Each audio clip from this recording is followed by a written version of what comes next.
Alright, hey everybody, we are going to do something really cool here in Dighton.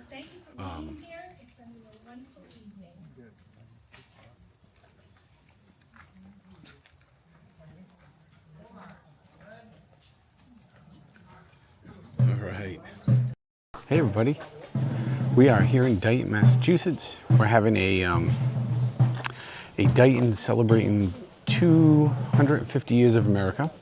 I'm going to turn the camera around right now. So we are here at the church on Elm Street in Dighton, and this is the exact day that the Declaration of Independence was read here in Dighton. Fun fact, Dighton was one of the first places outside of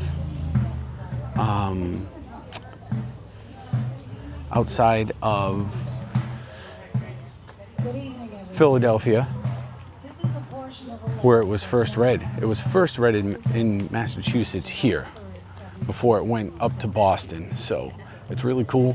I hope you all enjoy it. I hope you all can hear it, and I'll get back with you all in a little bit.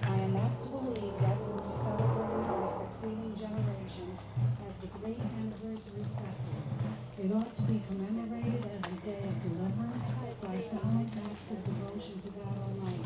It ought to be solemnized with pomp and parade, with shows, games, sports, guns, bells, bonfires, and illuminations, from one end of this continent to the other, from this time forward forevermore. You will think me transported with enthusiasm, but I am not. I am well aware of the toil and blood and treasure that it will cost us to maintain this declaration and support and defend these states. Yet through all the gloom, I can see the rays of ravishing light and glory.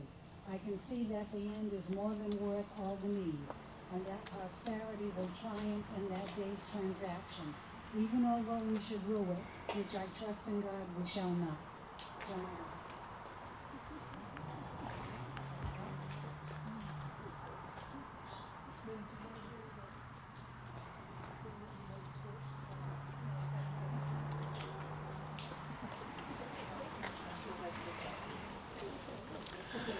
And now what will happen is we are all going to walk to the cemetery.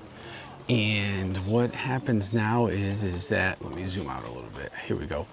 Is that we will walk up and hear from some child actors that played some very famous people here locally in Dighton as Revolutionary War members of the regiment that was from here. So you'll see the influencer. She's playing a role. So hopefully y'all are going to enjoy this. So here we go. Let's see if we can catch up with Stephanie.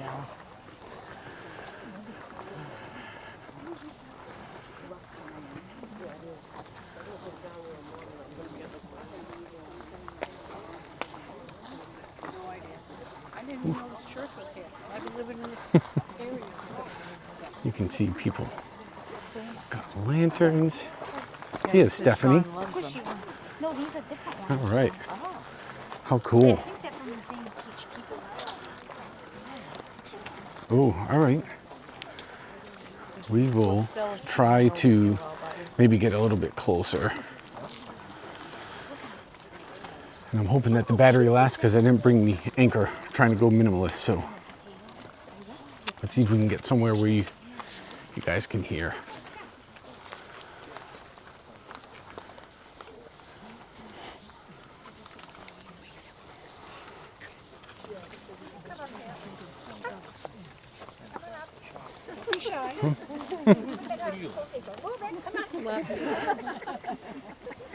Crowd control. You gotta be facing this way. He's leaving.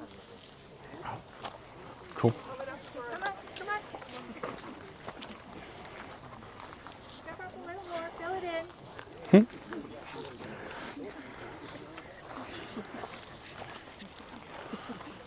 Hello.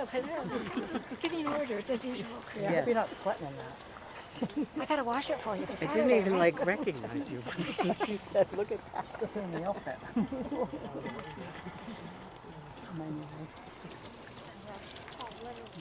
Say yes. That guy's gonna talk.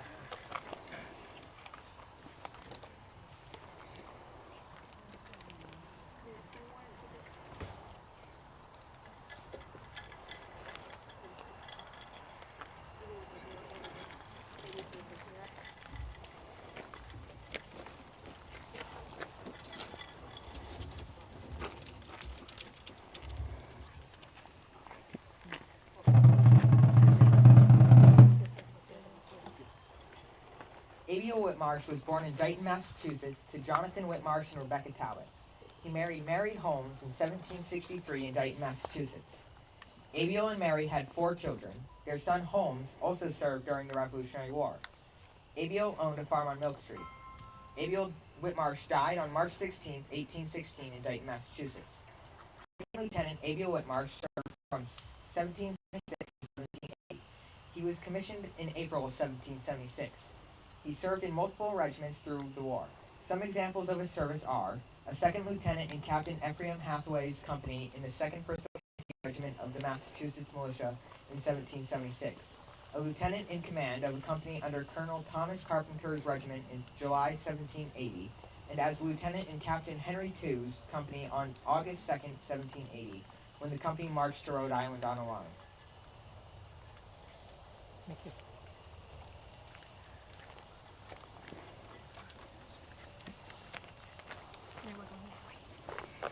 All right.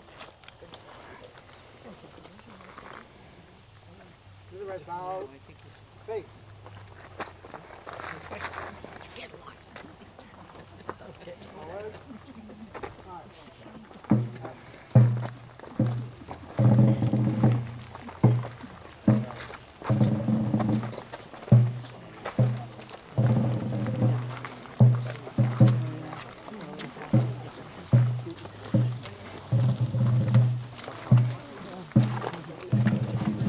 Is this phone from the red I don't know. Ooh, all right. That was our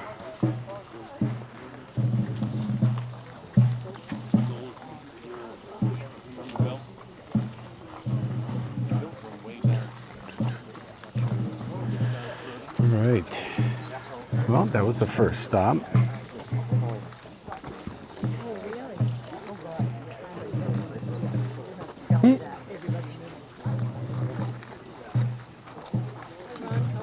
Use certain words in December. This actually gets capped off. We're going to see if my phone and the DJI battery can make it, but so it'll probably be about 30 or so minutes, but at the end we will go inside the church and there's a reading of the Declaration of Independence. So it's really cool. This is the biggest and one of the oldest cemeteries in Dighton, and there are many Revolutionary War heroes that are buried here. So, fun fact.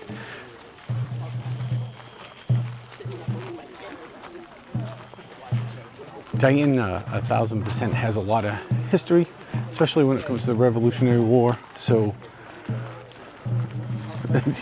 not yet. Not yet. No gilding yet. That starts on Saturday.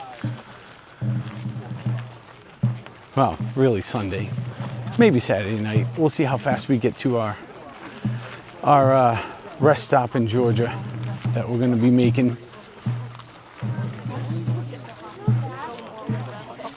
Now, I don't know how far in we go. I would say we're probably not going to go much further than these next 2 people, because most of the OGs that are in here from the Revolutionary War are here. They're like really close to the church, because this thing goes out and then it goes way out to the left over there. So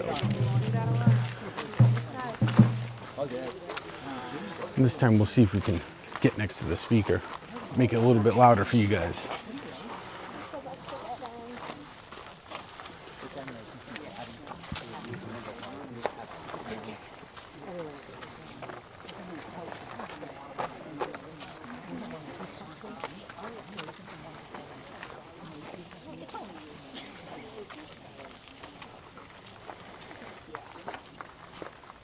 Ooh, sorry.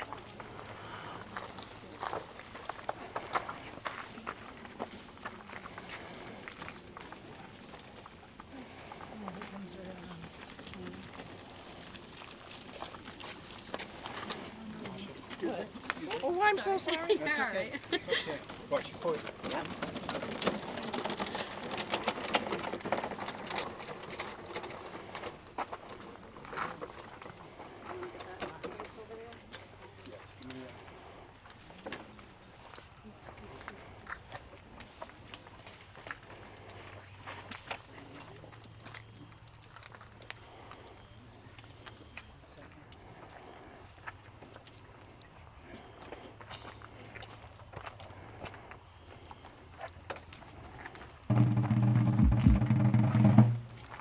Rufus Whitmarsh was born in Dighton, Massachusetts on November 3rd, 1739. His parents were Daniel Whitmarsh and Susanna Winslow.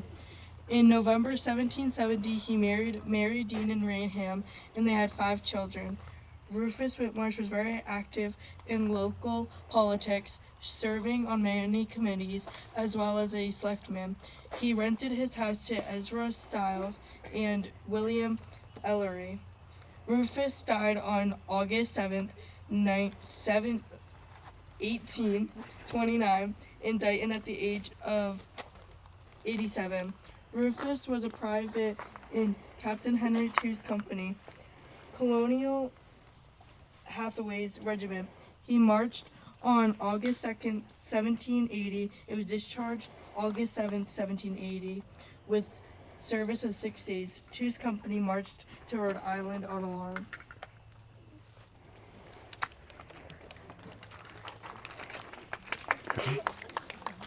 Cool. Thank you.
Captain Silas Talbot, 1751 to 1813. Captain Talbot was the 9th child born to Benjamin and Rebecca Allen Talbot on January 11, 1751 in Dighton, Massachusetts. By the time Talbot turned 12, both of his parents had died, and he was left to provide for himself. He had been apprenticed as a stonemason, but was instead drawn to the sea and worked as a cabin boy. Talbot steadily rose through the ranks on the ships and soon became a captain and moved to Providence, Rhode Island. Silas Talbot had married 3 times during his lifetime. His first marriage was March 1st, 1772 to Anna Richmond. She was born in 1750 and died in 1781. She was the daughter of Colonel Bazzarelli and Sarah Knight Richmond of Providence. Together, the couple had 6 children, 2 of which did not survive past infancy. Their 4 children were George Washington, Cyrus, Eliza, and Theodore Foster. On May 10th, 1787, Talbot married a second time. His wife was Rebecca Morris of Philadelphia, who died in 1803. Talbot's third wife was known as Elizabeth Pintard, and the two were separated at the time of his death. In 1775, Talbot volunteered his services in Rhode Island, where he was named captain of the 9th Company of the Rhode Island Regiment. Talbot prospered as a self-made American officer and was a great leader in both the Army and the Navy, and was commended for his bravery by many of the celebrated political figures of the time. In 1799, he was placed in command of the U.S. frigate Constitution in Boston, and he held that position to 1801. Silas Talbot died June 30th, 1813, and was buried in the Trinity Churchyard in New York City, close to where the Twin Towers were built and collapsed on September 11th, 2001. His cenotaph is here in Dighton, the town of his birth. And for those of you who don't know what a cenotaph is, it's an empty tomb or monument to honor a person whose body is buried elsewhere. It's a symbolic grave memorial, and because he was from Dighton, this is why he has a memorial here. Okay. That's really cool. I just learned something. Did you? I've been learning.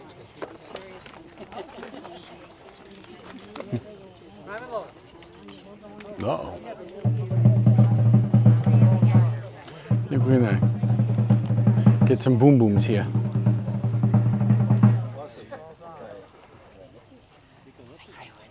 It's good.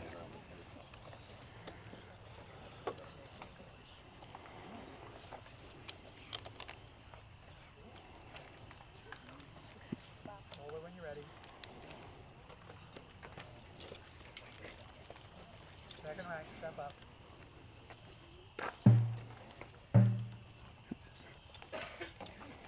Make ready.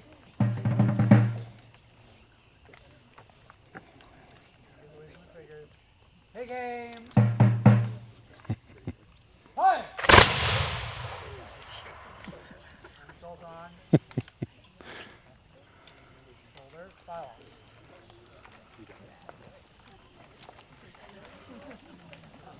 Which way are they going? We're gonna come this way? Yep, to the driveway. That was cool.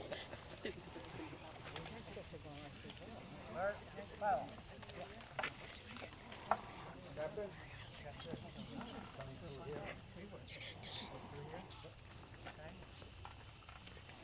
Clear path all the way across? Yep. By the left wheel. Mark.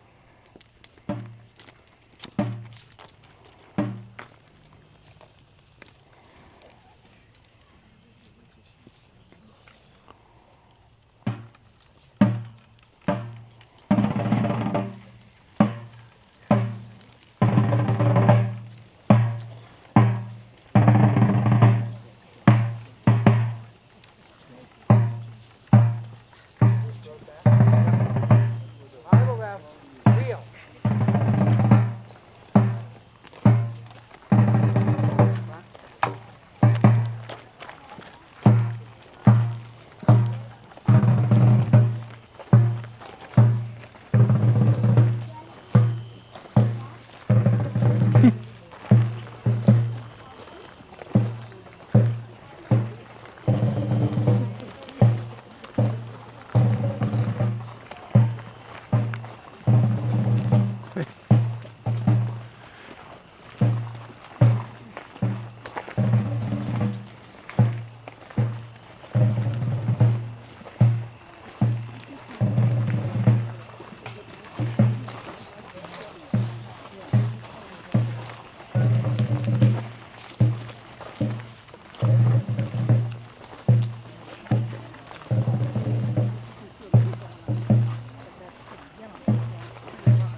December 20th, 1729, to Colonel Sylvester Richmond and Elizabeth Talbot.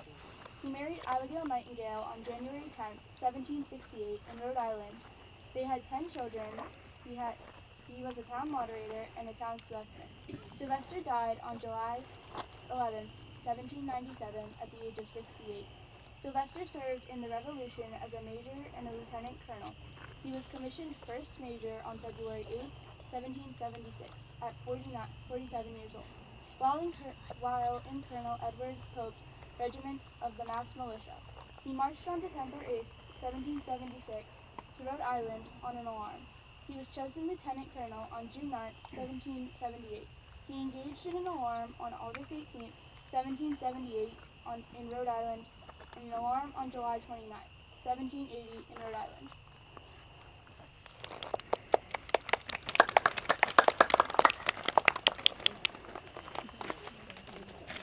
Who's next? All right. You want to move up this way? Oh, we're over here to our next person. I just told them they've got to get closer to the mic. You can't win.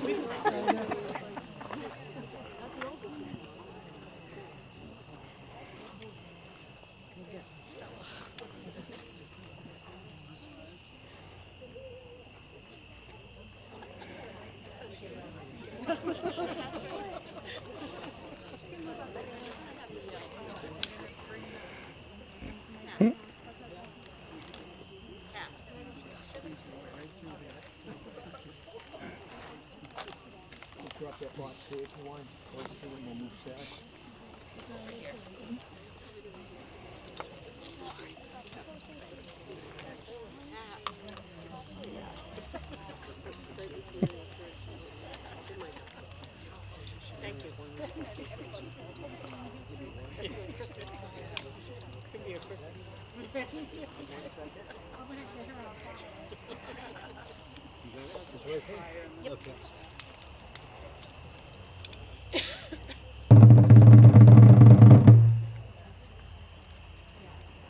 Captain James Briggs, 1747 to 1813.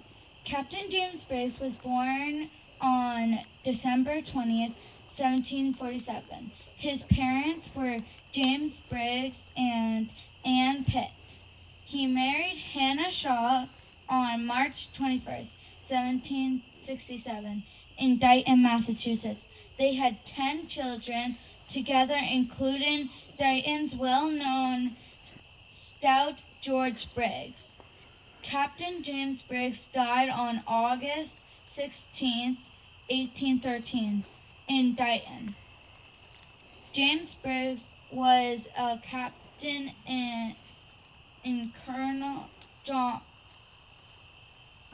John Bailey's regiment, serving from December 10, 1775 to February 1st, 1776 at Roxbury.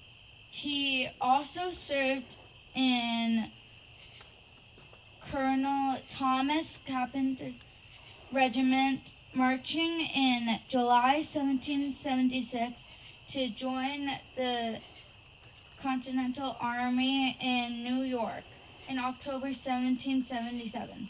He marched on a secret expedition to Rhode Island under the command of Colonel Freeman in 1778. Captain Briggs served in Colonel Jacob's militia regiment stationed in Rhode Island.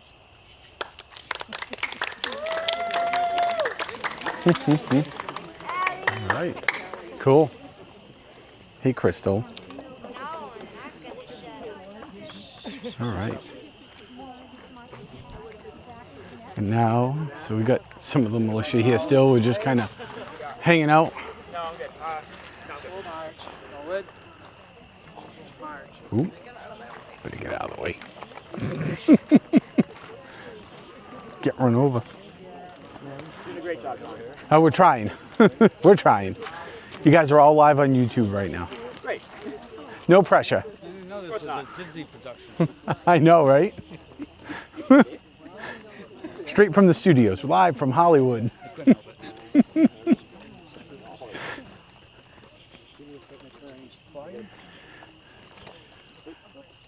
geez, Dave, be careful. Should be the left side.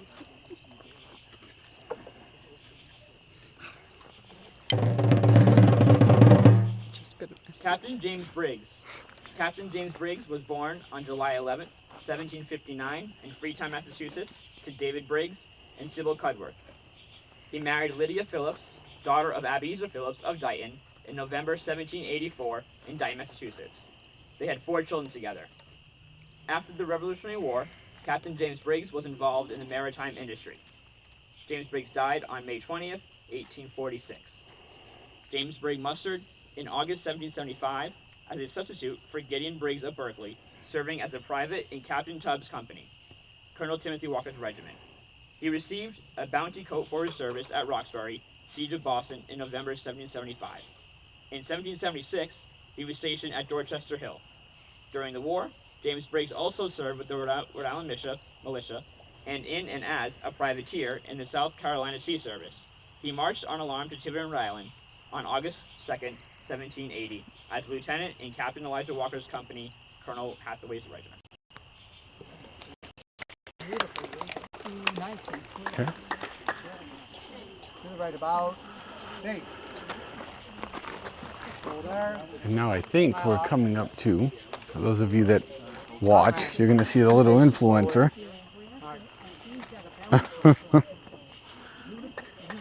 Secure. All right. I need to take a picture. I got a message that said keep your phone still. Speak over here.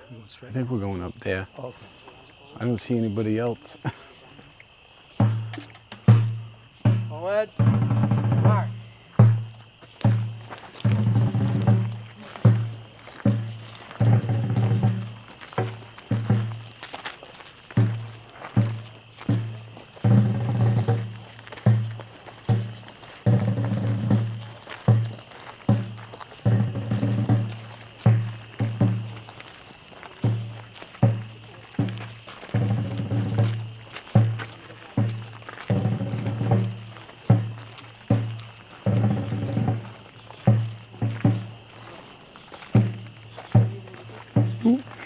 Just swapping hands here.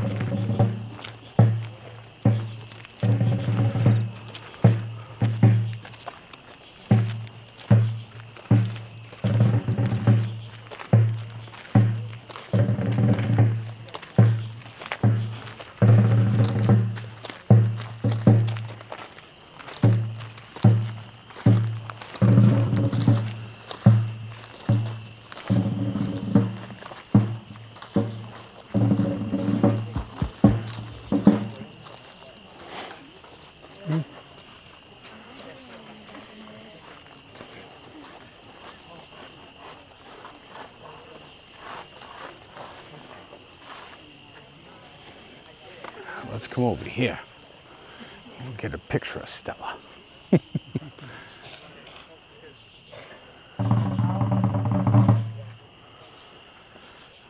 Joseph Andrews was born in Dighton, Massachusetts on April 5th, 1764, to Captain Elkanah Andrews and Alice Beagle.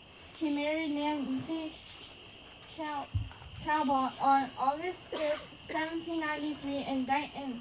They had 5 children. Joseph was a maritime captain who was involved in the Dighton shipping industry. He died at the age of 39 on January 24th, 1803 in Birchtown, St. Michael, Barbados. Joseph served as a private in Captain Henry II's company, Colonel John Hathaway's regiment. At the age of 16, he marched on August 2nd, 1780 on an alarm at Rhode Island. He was discharged on August 7th, 1780 and has served for 6 days. Woohoo!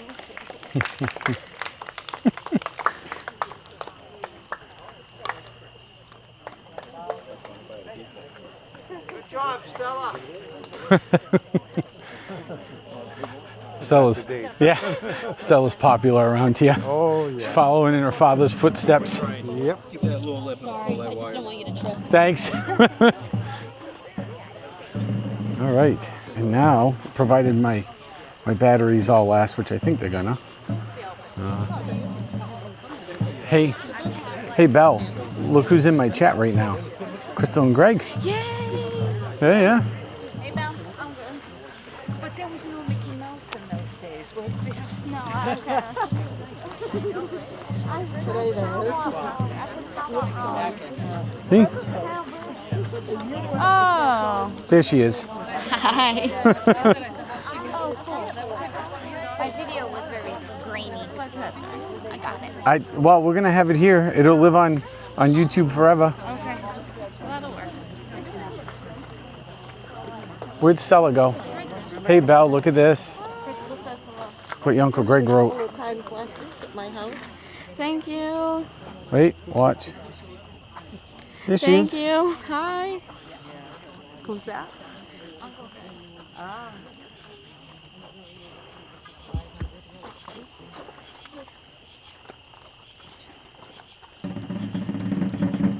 Josiah was born on July 20th, 1751 in Bristol, Rhode Island, to Stephen Wardwell and Mahitable Howland. On November 18th, 1787, he married Martha Patty Smith, his second cousin in Dighton, Massachusetts. Josiah Wardwell was partnered with his uncle James Smith in the Smith and Wardwell Boatyard on the north side of the Coram Wharf. He died November 1st, 1820 in Dighton.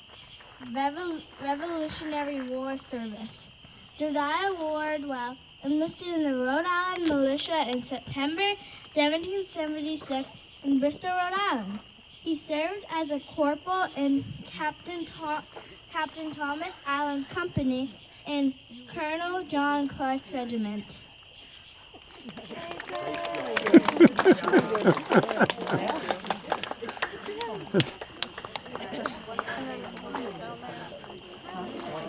I wouldn't worry about it.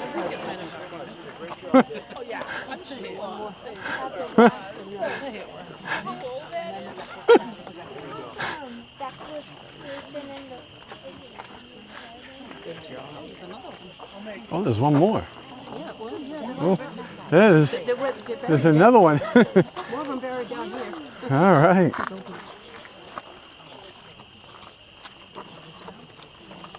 Can you see through it? Can you see through it, so? Can you see through it?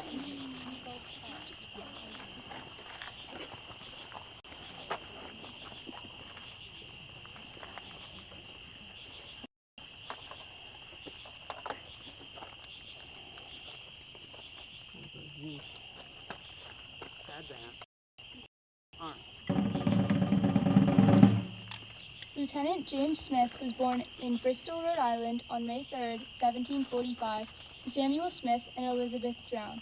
He married Phoebe Wardwell in 1767 in Bristol, Rhode Island. James Smith was involved in the maritime industry in Dighton. He was a partner in the Smith and Wardwell Boatyard, which was located on the north side of Coram Wharf. Lieutenant James Smith died on June 30, 1826, at the age of 81. James Smith was a lieutenant in the 11th Company, Colonel H. Babcock's regiment, and the Rhode Island Militia in 1776.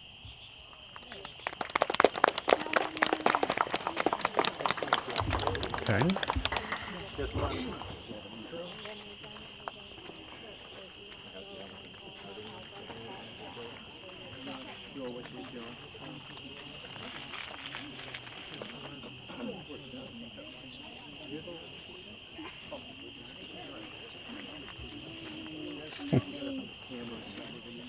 I'm happy that they did that.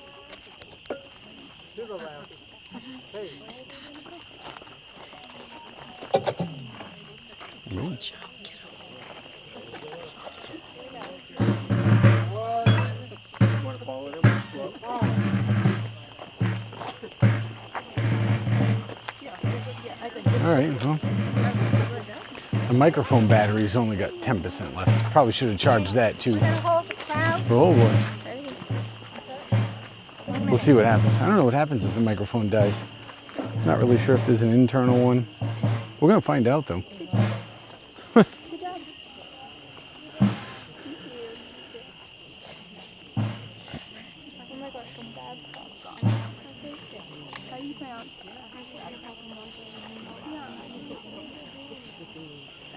There's the church.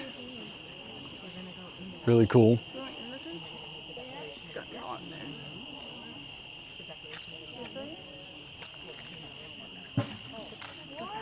No. Okay. Little kid just asked behind me, how long are we going to be here for? Go right in. And the mother said the Declaration of Independence is a 14-hour read. We're going to be here all night. That was the best answer. All right. So,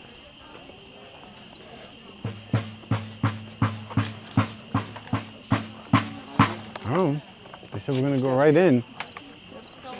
I guess. Mind your step. Ooh.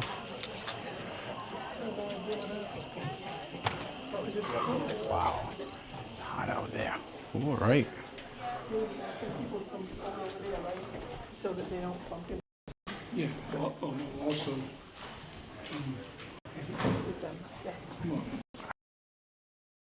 Going. Can we just go and have a seat? Yeah, go ahead. Yeah. Go and have a seat. Okay. I'm sorry. No, that's okay. I was like, I didn't know where I'm going. I guess we'll, there's Pastor Dave. Please come in. Make yourself at home. All right. Ooh. Okay. So these booths are really, really cool. This is a wicked awesome old church. High ceilings.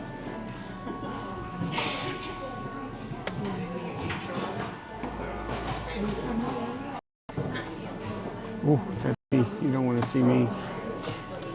All the old pillars. Yeah, it's really cool. It's really neat. So, all right, everybody. So far, so good. We're gonna have a reading of the Declaration of Independence, I guess, or at least part of it. I don't think it'll be the whole thing. So, and got you all right there. So, this whole DJI thing seems to be working out well, I guess. All right. Anyways, hopefully we'll finish strong here. So let's see what happens.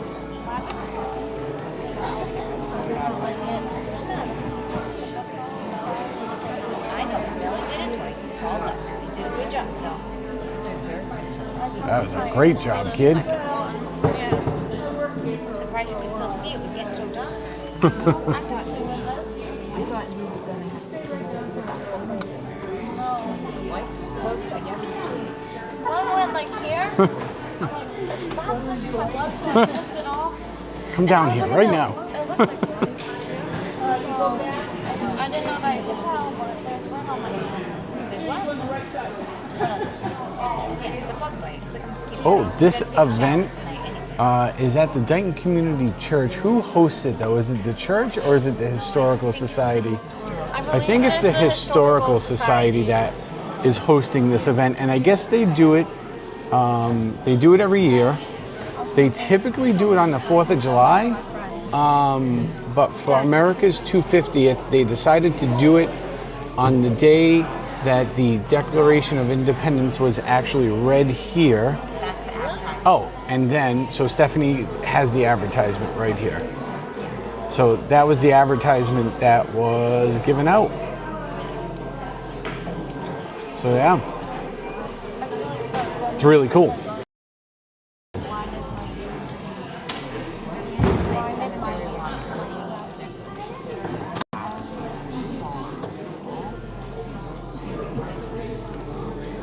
Vodka Sprite Zero Chill.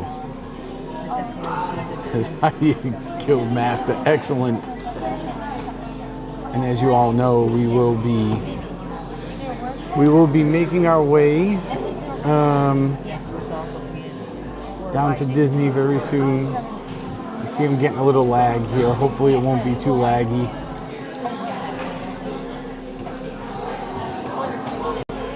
So did the thing fit on the phone?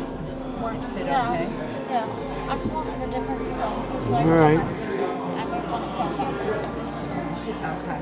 Maybe I'll Well, get you clear can one use or red that. one. You can use that in the, they had a Disney princess one too. But I didn't have any like little things on it like the money thing. It's okay. If it has like the occasional All right. crack, that's okay. You shouldn't want me to both of them, but that's okay. Oh. I'm kidding. No, you don't. One is enough, thank you. Well, maybe tomorrow we'll take a ride. Good evening. Yeah. 250 years ago today, in this church, I accuse you of descendants of the great town of Dighton. So we'd like to welcome you here into our church tonight. I'd like to thank the Dighton 250 things you this entire year for our. So please, a big hand for that.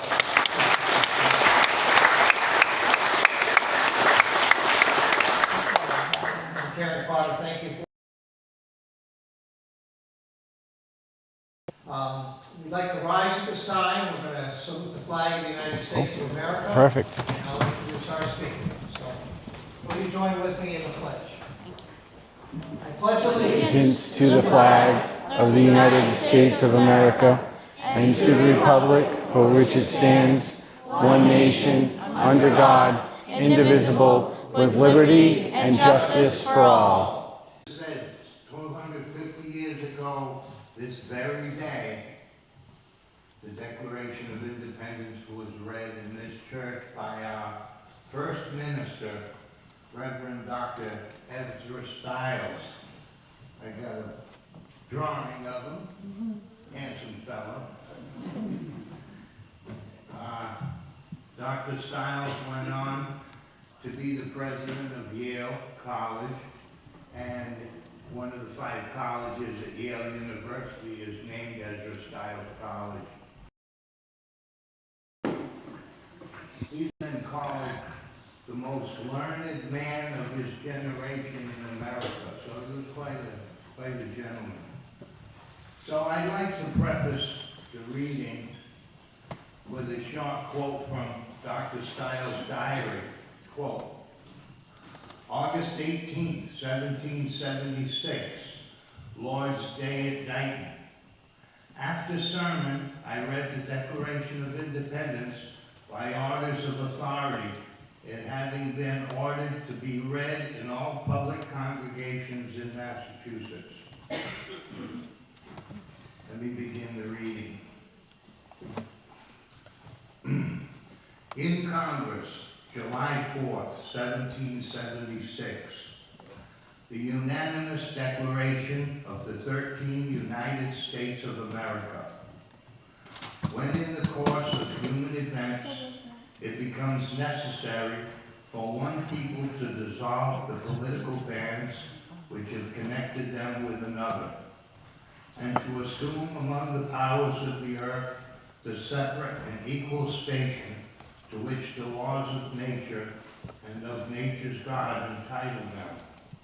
A decent respect for the opinions of mankind requires that they should declare the causes which impel them to the separation. We hold these truths to be self-evident, that all men are created equal, that they are endowed by their Creator with certain unalienable rights, that among these are life, liberty, and the pursuit of happiness, that to secure these rights, governments are instituted among men, the powers from the consent of the governed, that whenever any form of government becomes destructive to these ends, it is the right as to establish should not be changed for causes, and accordingly all experience has shown mankind are more disposed to suffer while evils are sufferable than to right themselves by abolishing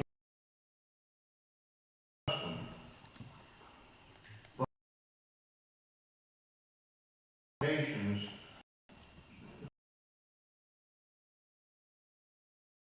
objects evinces a desire to reduce them under absolute despotism. It is their right, it is their duty to throw off such government and to provide new guards for their future security. Such has been the patient sufferance of these colonies, and such is now the necessity which constrains them to alter their former systems of government. The history of the present King of Great Britain is a history of repeated injuries and usurpations, all having direct object the establishment of an absolute tyranny over these states. To prove this, let facts be submitted to a candid world. He has refused the most wholesome and necessary for the public good. Pass laws of immediate and pressing importance, unless suspended in their operation till his assent should be obtained. And when so suspended, he has utterly neglected to attend them. He has refused to pass other laws for the accommodation of large districts of people, unless those people would relinquish the right of representation in the legislature, a right inestimable to them and formidable to tyrants only.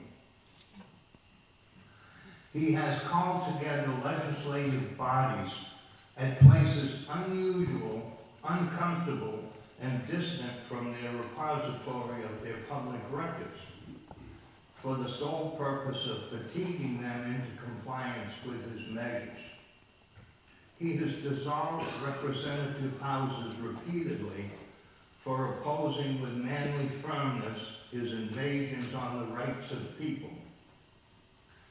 He has refused for a long time after such dissolutions to cause others to be elected, whereby the legislative powers, incapable of annihilation, have returned to the people at large for their exercise, the state remaining in the meantime exposed to all dangers of invasion from without and convulsions within.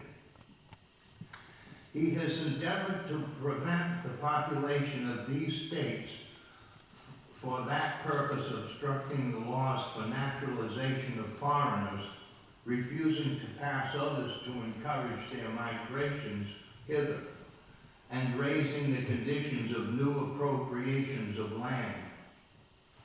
He has obstructed the administration of justice by refusing his assent to laws for establishing judiciary powers. He has made judges dependent on his will alone for the tenure of their offices and the amount and payment of their salaries. He has erected a multitude of new offices and sent hither swarms of officers to harass our people and eat out their substance. He has kept among us in times of peace standing armies without the consent of our legislatures. He is affected to render the military independent of and superior to civil power. He has combined with others to subject us to the jurisdiction foreign to our Constitution and unacknowledged by our laws, giving his assent to their acts of pretended legislation, for quartering large bodies of armed troops among us, for protecting them by mock trial from the punishment for any murders which they should commit on the inhabitants of these states, for cutting off our trade with all parts of the world, for imposing taxes on us without our consent, for depriving us in many cases of the benefits of trial by jury, for transporting us beyond seas to be tried for pretended offenses, for abolishing the free system of English laws in the neighboring province, establishing therein an arbitrary government and enlarging its boundaries so as to render it at once an example and fit instrument for the introducing the same absolute rule into these colonies, for taking away our charters, abolishing our most valuable laws, and altering fundamentally the forms of our government, for suspending our own legislatures and declaring themselves invested with power to legislate for us in all cases whatsoever. He has abdicated government here by declaring us out of his protection and waging war against us. He has plundered our seas, ravaged our coasts, burnt our towns, and destroyed the lives of our people. He is at this time transporting large armies of foreign mercenaries to complete the works of death, desolation, and tyranny already begun with circumstances of cruelty and perfidy scarcely paralleled in the most barbarous ages and totally unworthy of the head of a civilized nation. He has constrained our fellow citizens taken captive on the seas to bear arms against their country, on the executioners of their friends and brethren, or to fall themselves by their hands. He has excited domestic insurrections amongst us and has endeavored to bring on the inhabitants of our frontiers, the merciless Indian savages, whose known rule of warfare is an undistinguished destruction of all ages, sexes, and conditions. In every stage of these oppressions, we have petitioned for redress in the most humble terms. Our repeated petitions have been answered only by repeated injury. A prince whose character is thus marked by every act which may define a tyrant is unfit to be the ruler of a free people. Nor have we been wanting in attentions to our British brethren. We have warned them from time to time of attempts by their legislature to extend an unwarrantable jurisdiction over us. We have reminded them of the circumstances of our immigration and settlement here. We have appealed to their native justice and magnanimity, and we have conjured them by the ties of our common kindred to disavow these usurpations, which would inevitably interrupt our connections and correspondence. They too have been deaf to the voice of justice and consanguinity. We must therefore acquiesce in necessity which denounces our separation and hold them, as we hold the rest of mankind, enemies in war, in peace friends. We therefore, the representatives of the United States of America, in General Congress assembled, appealing to the Supreme Judge of the world for the rectitude of our intentions, do, in the name and by the authority of the good people of these colonies, solemnly publish and declare that these united colonies are of right ought to be free and independent states, that they are absolved from all allegiance to the British Crown, and that all political connection between them and the state of Great Britain is and ought to be totally dissolved, and that as free and independent states, they have the full power to levy war, conclude peace, contract alliances, establish commerce, and to do all other acts and things which independent states may of right do. And for the support of this declaration, with firm reliance on the protection of divine providence, we mutually pledge to each other our lives, our fortunes, and our sacred honor. Thus ends the reading. I'd like to conclude with a quote from Dr. Stiles, another quote from Dr. Stiles' diary.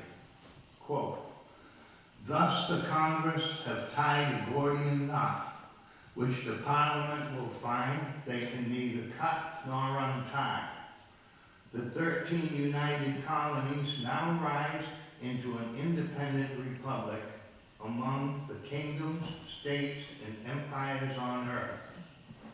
May the supreme and omnipotent Lord of the monarchical republic of the immense universe shower down his blessings upon it and ever keep it under his holy protection." Thank you very much.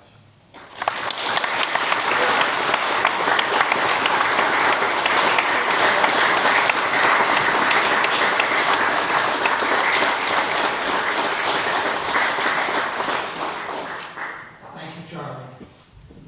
We'd like to conclude the night by singing a hymn that we all, or a song that we all learned when we were school kids. It's found in a little book. The book that you find in your pew is called a hymn book. And if you'll turn to hymn 807, we'd like to sing America the Beautiful. Right, Nelson? My country. My country 'tis of thee. Please, let's rise and sing it before we... All right, cool. 807. 807.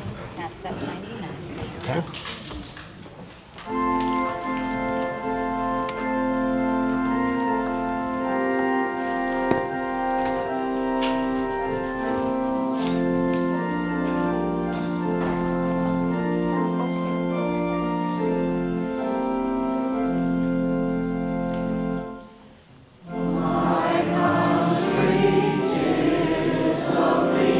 Sweet land of liberty.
much for being here. Across the hallway is some food. All right.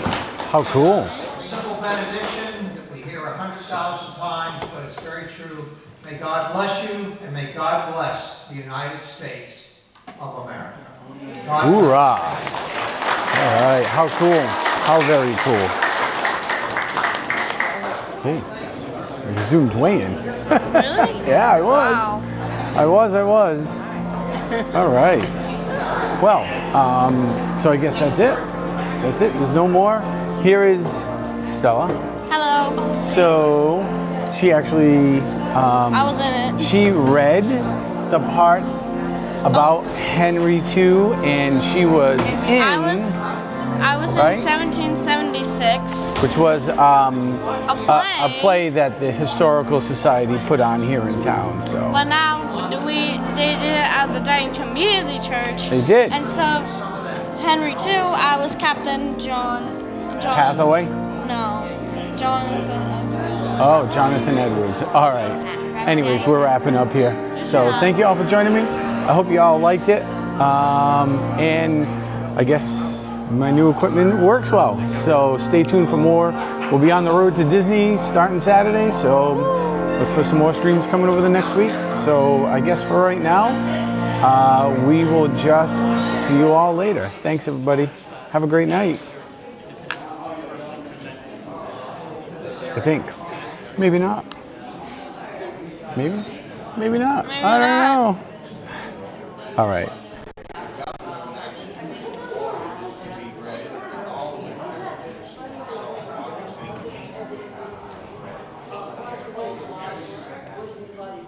Okay. And then here. And then I don't really know. You're still Like live? how to, yeah. Not really sure how to stop it. Yeah, you're still live. No, it might be here though. Oh, there it is. Bye.